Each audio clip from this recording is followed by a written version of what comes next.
আসসালামু আলাইকুম প্রিয় দর্শক, অত্যন্ত দুঃখের সাথে বলতেছি, আমার এলাকা নোয়াখালী সুবর্ণচর উপজেলা জুবলি ইউনিয়নের ৪ নম্বর ওয়ার্ডের এই ছেলেটি, ওর নাম হচ্ছে শেখ ফরিদ, বাপের নাম হচ্ছে হানিফ, ৪ নম্বর ওয়ার্ডে বাড়ি। ছেলেটি ঢাকা কারমাঙ্গিছড়ে একটা ফ্যাক্টরিতে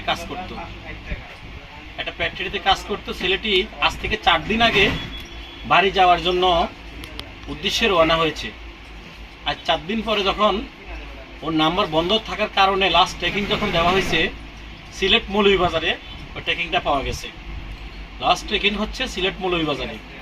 যদি কেউ এই ছেলেটির সন্ধান পেয়ে থাকেন তাহলে ভিডিওর স্ক্রিনে নাম্বার থাকবে, ছেলেটির গার্ডিয়ানের এই নাম্বারে যোগাযোগ করতে পারবেন।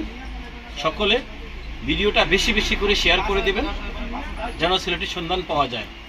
ধন্যবাদ। সবাই ভালো থাকবেন, সুস্থ থাকবেন, নিরাপদে চলাফেরা করবেন।